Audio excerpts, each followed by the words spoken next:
మాజీ మంత్రి హరీష్ రావు దత్తత గ్రామం ఇబ్రహీంపూర్ గ్రామాన్ని సందర్శించారు. వివిధ రాష్ట్రాలకు చెందిన ప్రజాప్రతినిధులు ఆ గ్రామంలో చేపట్టిన అభివృద్ధి పనులను పరిశీలించారు.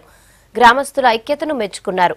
ఇక్కడ అమలు చేస్తున్న పనులను తమ రాష్ట్రంలో కూడా ఇంప్లిమెంట్ చేస్తామన్నారు.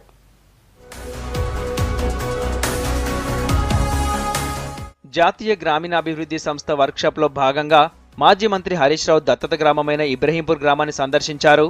15 రాష్ట్రాలకు చెందిన 60 మంది ఎమ్మెల్యేలు, ఎమ్మెల్సీలు. ఊరికి వచ్చిన ప్రజాప్రతినిధులకు గ్రామ ప్రజలు ఘన స్వాగతం పలికారు. హరీష్ రావు వారికి గ్రామంలో జరిగిన అభివృద్ధిని, చేపట్టిన వినూత్న కార్యక్రమాలను వివరించారు.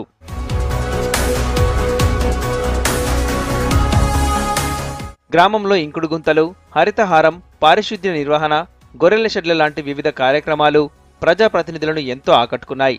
వాటర్ మేనేజ్మెంట్ విషయంలో ఇబ్రహీంపూర్ గ్రామస్తుల ఐక్యత స్ఫూర్తిదాయకమన్నారు హర్యానా అసెంబ్లీ స్పీకర్ కున్వర్ పాల్. గ్రామాల అభివృద్ధితోనే దేశ వికాసం సాధ్యమన్నారు. गांव की जो यूनिटी है, एकता जो है, वो कितना बड़ा परिवर्तन कर सकती है.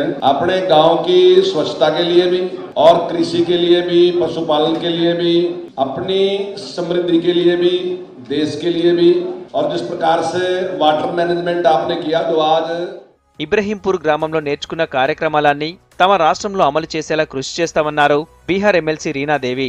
ఈ గ్రామానికి రావడం ఆనందంగా ఉందన్నారు.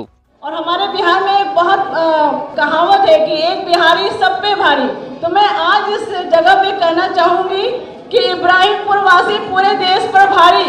और हम लोग आपकी चर्चा करेंगे. निश्चित रूप से आप लोग का जो आप लोग ने जो हम लोग को एक मार्गदर्शन दिया है, उसके लिए हम आपको तहे दिल से धन्यवाद देते हैं. ఇబ్రహీంపూర్ ప్రజలు చాలా అదృష్టవంతులన్నారు మాజీ మంత్రి హరీష్ రావు. ఊర్లో చేసిన పనులు పరిశీలించేందుకు ఇతర రాష్ట్రాల ప్రజాప్రతినిధులు రావడం ఇబ్రహీంపూర్ ప్రజల గొప్పతనమన్నారు. కలిసిమెలిసి ఉంటూ గ్రామాన్ని ఆదర్శంగా మార్చుకోవాలని సూచించారు హరీష్ రావు. మీరందరూ ఐక్యంగా ఉండి కష్టపడి గ్రామాన్ని శుభ్రంగా ఉంచారు. పెద్ద ఎత్తున మొక్కలు పెంచారు. ఆదర్శవంతంగా ఉన్నారు.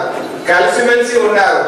అంటే కలిసి ఉంటే ఎంత బలం ఉంటుందో ఇలా మీకు అర్థమై ఉంటుంది. ఇబ్రహీంపూర్ దారి వెతుక్కుంటూ ఇంతమంది ఎమ్మెల్యేలు, సెంట్రల్ క్యాబినెట్ సెక్రటరీ, ఢిల్లీ నుంచి ఉన్నత అధికారులు వస్తున్నారంటే ఇది చాలా స్ఫూర్తిదాయకం.